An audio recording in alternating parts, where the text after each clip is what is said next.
Cuando escuché a mi hijo pronunciar aquellas palabras, sentí como si me hubieran clavado un puñal en medio del pecho.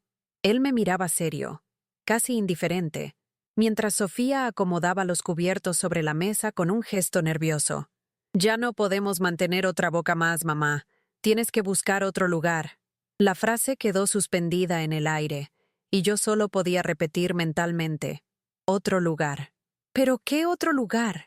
Si yo le había dado todo a ese muchacho, ¿qué otro lugar existía, después de una vida entera dedicada a él? Mi corazón se aceleró. Las manos comenzaron a temblar discretamente sobre mi falda, pero no pude decir nada. Era como si las palabras se hubieran quedado atrapadas en mi garganta, atragantadas por la humillación de ese momento. El silencio que siguió fue casi peor que las propias palabras de él. Rafael desvió la mirada, tal vez por vergüenza, tal vez por desprecio. No sabría decir. Sofía, siempre tan elocuente y firme, ahora parecía incapaz de levantar la vista del plato vacío frente a ella. La sensación era que, de pronto, me había convertido en una extraña en esa mesa donde tantas veces nos habíamos sentado juntos, donde había organizado fiestas de cumpleaños, había escuchado sus secretos y había llorado a escondidas en los días difíciles. Ahora, ese espacio familiar parecía hostil, frío. Me estaban descartando como si fuera algo inútil, un peso que ya no cabía en la vida que mi hijo había decidido llevar. Y todo eso en una cena cualquiera, en una noche cualquiera que, hasta unos minutos antes, era solo una más de tantas que habíamos vivido juntos. Pasaron unos segundos hasta que logré incorporarme de la silla. Mis rodillas parecían no responder, como si quisieran impedirme aceptar lo que acababa de ocurrir. Pero avancé, un paso a la vez, hasta mi cuarto, o mejor dicho, el cuarto que me habían permitido ocupar durante 2 meses como si fuera un favor. Tomé mi bolso, unas pocas prendas dobladas con prisas, y cerré la puerta con cuidado, sin hacer ruido. No lloré frente a ellos. Me negué a darles ese gusto. Solo cuando llegué a la acera, con la noche fría dándome en el rostro, las lágrimas comenzaron a caer. Desorientada, caminé sin rumbo hasta que avisté el letrero de un motel en la esquina y entré. Era lo único que podía pagar. Me acosté en esa cama ajena, con olor a desinfectante y sábanas finas, intentando entender en qué momento mi vida se había convertido en aquello. Pasé la madrugada en vela, contemplando el techo, repasando cada sacrificio que hice por aquel muchacho. Recordé cuando trabajaba todo el día en la escuela y, de noche, limpiaba consultorios para pagarle la colegiatura de la universidad. Recordé cuántas veces dejé de comprarme un par de zapatos nuevos para asegurarme de que él tuviera libros, transporte y buena comida en la mesa. Y ahora me despedía como si fuese un estorbo, como si mi presencia fuera un problema a resolver. Lo peor no era ni siquiera el rechazo. Lo peor era la frialdad, la facilidad con que lo dijo, como quien tacha un nombre de una lista. Y el destino que me asignó, la casa de una tía que ya había fallecido 3 años atrás. Ni siquiera se molestó en recordarlo. Era como si yo ya no existiera. Al día siguiente, antes incluso de que saliera el sol, salí de ese cuarto con el rostro marcado y los ojos secos. Tomé el primer autobús que pasó, sin saber muy bien a dónde ir. Fue dentro de ese autobús, mientras miraba por la ventana sin ver nada, que sonó mi celular. Era un número desconocido. Contesté en automático, sin ninguna expectativa. La voz al otro lado era serena, formal, una funcionaria de la oficina del registro civil. Dijo que yo había sido incluida como beneficiaria en la sucesión de un inmueble legado por un hombre llamado Paulo Ribeiro, mi hermano, un nombre que no escuchaba desde hacía décadas. Tuve que respirar hondo. Él había fallecido hacía unos meses, y según ella, había dejado una pequeña casa antigua en el centro de la ciudad, y mi nombre figuraba en el registro como única heredera. Al principio, creí que se trataba de un error. Paulo siempre fue distante, casi un extraño. Intercambiamos pocas palabras después de que cada uno siguiera su propio camino. Pero allí estaba, dicho con certeza y confirmado por correo electrónico. Yo era la nueva propietaria de una antigua vivienda con 4 departamentos vacíos, en mal estado, pero estructuralmente sólidos. Fui hasta allí ese mismo día, aún cargando mis pertenencias en una bolsa de supermercado. El portón oxidado chirrió cuando lo empujé, y la escalera de madera crujía a cada paso. El olor a humedad era intenso, y las ventanas estaban cubiertas de polvo, pero había algo en ese lugar que me acogió. No era bonito, no era cómodo, pero era mío, y por primera vez, después de mucho tiempo, sentí que aún podía construir algo con mis propias manos. En los días que siguieron, no le conté nada a nadie, ni a las pocas amigas con las que aún mantenía contacto, ni a la antigua vecina del barrio donde viví con Rafael cuando él era niño. Quería silencio, discreción. Me dediqué a limpiar cada rincón de ese inmueble con mis propias manos. Comencé por el departamento de la planta baja, el más accesible. Rasqué capas de pintura vieja, destapé desagües, fregué paredes con jabón y vinagre. Era como si cada mancha que eliminaba se llevara un poco de la suciedad que me habían dejado. Poco a poco, empecé a recibir donaciones. Una estufa vieja de una señora de la iglesia, un sofá con cojines torcidos, una mesa de segunda mano. Nada combinaba entre sí, pero todo allí tenía dignidad. Mi dignidad. Entonces surgió la idea. Si ese lugar era mío, si tenía 4 departamentos listos para ocupar, ¿por qué no convertirlo en una nueva fuente de vida? Contraté a una administradora discreta, de esas que hacen todo en línea, sin visitas presenciales, y bajo el nombre de Helena Martins, el nombre de mi abuela materna, que siempre me decía que nunca permitiera que me pisotearan. Abrí el registro para alquiler. Con fotos sencillas y un precio justo, pronto comenzaron a llegar interesados. Pero nada, absolutamente nada. Me prepararía para la sorpresa de ver los nombres de Rafael y Sofía entre los candidatos. Querían el departamento del primer piso. Querían un nuevo comienzo, según su correo electrónico. Era casi irónico. Y yo aproveché. No dudé ni un segundo. Aprobé su solicitud como si fuera la de cualquier otro inquilino. No dije nada, no cambié el tono, no modifiqué los criterios. Les avisaron que podrían mudarse al mes siguiente y, el día acordado, aparecieron con cajas en las manos, un colchón envuelto en plástico y murmullos apagados entre ellos. Los vi llegar por la rendija de la ventana del piso superior, donde yo estaba terminando de pintar la pared de la cocina. Sofía se quejaba de la escalera, del olor del vecindario, del tamaño del departamento. Rafael decía que era lo que podían pagar. Me quedé allí, inmóvil, escuchando todo, sintiendo una mezcla amarga de dolor y justicia. Ellos no lo sabían, pero estaban viviendo en mi casa. Con el paso de los días, su rutina se convirtió en un espectáculo silencioso para mí. Evitaba salir cuando ellos estaban cerca. Observaba, oculta tras la cortina o por la cerradura, sus pequeñas disputas diarias. Vi a Sofía dar un portazo tras una discusión. Vi a Rafael llegar tarde, dejando caer la mochila como si cargara el mundo entero. Leía sus pedidos de descuento por correo electrónico, sus justificantes sobre retrasos en el pago, todo sin responderles personalmente. Siempre era la administración, y yo me mantenía firme. No por venganza, sino porque ese era el único espacio que me quedaba entre la ruina y yo. Por primera vez en mi vida, tenía el control, y me aseguré de no soltarlo. El primer mes pagaron puntualmente, sin grandes reclamaciones. El segundo llegó con 3 días de retraso, acompañado de un correo formal. Pedimos comprensión, hemos tenido un imprevisto. La administradora, que sabía muy bien lo que sucedía pero respetaba mi silencio, respondió con contundencia. El pago debía regularizarse en 48 horas. Ellos cumplieron al límite del plazo, enviando un comprobante apresurado. Pero en el tercer mes, el dinero simplemente no llegó. Ninguna justificación, ninguna advertencia, tan solo el silencio.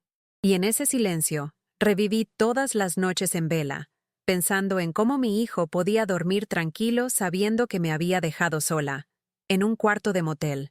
Era como si, por fin, la balanza comenzara a equilibrarse. Esperé una semana más antes de actuar. No por piedad, esa ya se había secado en mi interior, sino por estrategia. Quería que sintieran el peso de la demora, la incomodidad del riesgo, Y cuando el segundo mes consecutivo venció sin pago, pedí a la administradora convocar una reunión extraordinaria de condominio. Algo sencillo, en el salón de la planta baja, un sábado por la tarde. Envié la convocatoria por correo electrónico, con un remitente neutral, y aguardé. Ellos confirmaron asistencia. Rafael llegó primero, con el rostro abatido y la barba sin afeitar. Sofía apareció después, con gafas oscuras, sujetando un sobre. Yo ya estaba dentro, sentada frente a la puerta, con los documentos abiertos sobre la mesa. Cuando entraron, tardaron unos segundos en reconocerme, pero cuando Rafael me miró de verdad, el color desapareció de su rostro, y allí comenzó el giro que jamás olvidaría. Se quedó paralizado en la puerta, incapaz de moverse. Sofía, al notar que algo andaba mal, susurró: «¿Qué sucede?». Pero él no respondió. Solo entró, con pasos vacilantes, los ojos fijos en los papeles sobre la mesa. Cuando finalmente hablé, mi voz salió baja, firme, sin temblor. «Tomen asiento. La reunión ya ha comenzado». Fue como si el tiempo se detuviera por un instante. Ellos obedecieron, casi como dos niños ante una reprimenda. Abrí la carpeta con lentitud. Les di vuelta a los documentos y dije: «Ustedes están atrasados 2 meses, y la propietaria ha decidido actuar». Sofía intentó argumentar. «Pero usted no es la administración». Solo la miré. Y entonces empujé la hoja principal, donde se leía en letras grandes: «Mariana Ribeiro, propietaria y única heredera legal del inmueble». El impacto fue inmediato. Rafael abrió los ojos como si hubiera recibido un puñetazo en el estómago. Sofía soltó un «no puede ser», casi en un susurro, pero allí estaba mi nombre, con firma reconocida, sello notarial, fechas y rúbricas. Esperé unos segundos antes de continuar. No me levanté, no golpeé la mesa, no grité. Hablé con la calma de quien ya ha recibido demasiados golpes, y aprendió a levantarse despacio. Me expulsaron de casa diciendo que ya no podían mantener otra boca. Me mandaron buscar refugio en un lugar que ni siquiera existía. Ahora yo tengo las llaves. Y ustedes, bueno, ahora son simples inquilinos morosos. El silencio que siguió fue absoluto. Ningún ruido de la calle, ningún paso en el pasillo. Solo el sonido apagado de su respiración y el latido discreto de mi propio corazón, pero triunfante. Rafael bajó la cabeza, los hombros caídos como si hubiera envejecido 10 años en un minuto. Intentó hablar, pero se atragantó con sus propias palabras. Cuando finalmente logró articular algo, solo dijo: «Mamá, perdóname. No lo sabía. Me equivoqué». Sofía, en cambio, mantuvo la compostura. Colocó el sobre la mesa e intentó simular arrepentimiento, como quien ensaya frente a una profesora severa. «Mariana, estábamos pasando por un momento difícil. Si hubiéramos sabido que era usted, jamás». Alcé la mano y la interrumpí. «Pero ustedes sabían que yo era una señora de 68 años que durmió en un cuarto de motel después de ser descartada. Eso sí lo sabían». Quedó muda. Por primera vez desde aquella cena en que me echaron, yo tenía la palabra. Y mi palabra valía más que cualquier explicación ensayada. Permanecí en silencio unos instantes. Luego cerré la carpeta con calma. Tienen 2 opciones: saldar la deuda y abandonar el inmueble de forma amistosa en los próximos 30 días, o esperar la notificación judicial. Ninguno de los dos reaccionó. Permanecieron inmóviles, como si esperaran que retrocediera, como si aquello fuera un teatro y no una decisión real. Pero me levanté, aparté la silla con un leve empujón y caminé hasta la puerta. Antes de salir, me volví. Fui madre antes que cualquier otra cosa. Ahora soy dueña de mi propia historia, y ustedes aprenderán a lidiar con ello. Abrí la puerta y dejé atrás sus presencias, como un cuadro mal colgado en una pared que al fin comenzaba a ser restaurada. En los días que siguieron, ellos intentaron negociar. Mandaron mensajes por la plataforma de la administradora, pidiendo más plazo, alegando que estaban reuniendo el dinero. Luego vinieron correos apelando a la comprensión, alegando que Sofía estaba desempleada y que Rafael esperaba una promoción. Yo leía todo, cada palabra, y ninguna llevaba el peso de lo que yo necesitaba oír. Un arrepentimiento genuino. No lo vi. Vi excusas, vi maniobras, vi el mismo tipo de evasión que habían empleado aquella noche de la cena, cuando me cargaron la culpa de existir. Así que mantuve mi decisión. Informé la fecha límite para la desocupación. A partir de ahí, cualquier intento de negociación sería ignorado. Al 29º día, se mudaron. Lo hicieron en silencio, de madrugada, como quien huye de un error sin atreverse a enfrentarlo. Yo solo lo supe porque escuché el ruido de las cajas por la escalera y el motor del coche encendido más tiempo del necesario frente al edificio. Esperé a que amaneciera. Bajé al departamento y abrí la puerta con mi llave. Estaba vacío. En un rincón de la sala, una sola hoja de papel doblada por la mitad. Lo siento por todo, Rafael. Tomé la nota, la leí una vez y la guardé en el cajón de la alacena. No por apego, sino por justicia. Quería recordar, algún día, que al menos él intentó reconocer lo que hizo, aunque fuera demasiado tarde. Con el departamento vacío, volví a empezar. Pinté las paredes de nuevo, cambié las cortinas y anuncié la vacante en el mismo sitio de antes. En pocos días, una joven profesora se interesó. Vino a visitar. Le gustó el ambiente tranquilo y firmó el contrato al instante. Trajo pocos muebles, muchos libros y una educación de otra época. Cuando se presentó, extendiendo la mano con una sonrisa sincera, sentí algo que no había experimentado en mucho tiempo. Ligereza. Aquella mujer nunca sabría lo que había pasado en ese lugar, y no me importaba que lo supiera. Era un nuevo ciclo, sin humillación, sin falsedad, solo respeto, en su forma más pura. Las otras unidades también se alquilaron. Un señor jubilado amante de la jardinería, una pareja joven que pasaba los fines de semana decorando el departamento con plantas colgantes, una madre soltera con un niño que le gustaba dibujar en la acera. Poco a poco, ese sobrado que antes era solo concreto y memoria se convirtió en un hogar vivo, lleno de ruidos, voces e historias nuevas. Yo, por mi parte, me instalé en el departamento del segundo piso, el mismo que pinté entre lágrimas y promesas silenciosas, con las manos manchadas de pintura. Mi rutina volvió a ser solo mía. Café colado por la mañana, la radio en volumen bajo en la cocina, ventanas abiertas para que el sol entrara sin pedir permiso. Fue en una de esas mañanas cuando me senté junto a la ventana con la taza caliente entre las manos y miré la calle con calma. Vi gente yendo y viniendo, bolsas colgando de los brazos, conversaciones dispersas en el aire. Nadie allí sabía quién yo era, y por primera vez, eso no me molestaba. Pasé la vida intentando ser vista, reconocida, acogida. Ahora, bastaba con ser respetada. Ya no necesitaba demostrar mi valía a nadie.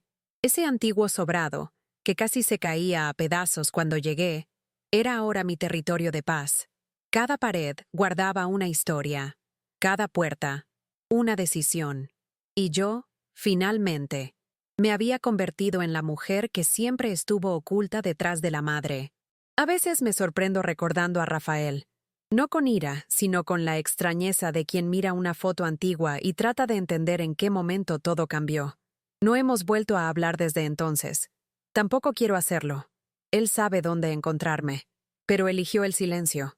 Y el silencio, en este caso, también es respuesta. Prefiero así. No le deseo mal a él ni a Sofía. Deseo que tomen conciencia, que algún día comprendan lo que hicieron, que de algún modo la vida les devuelva la oportunidad de aprender y también de reparar. Pero eso ya no es problema mío. Ya no soy la mujer que tocó esa puerta rogando quedarse. Ahora soy la que decide quién entra, quién permanece y quién debe marcharse. Otro día, al limpiar un armario en el fondo del apartamento, encontré una foto antigua. Yo, Rafael con unos 7 años y mi difunto esposo, en un picnic en el parque.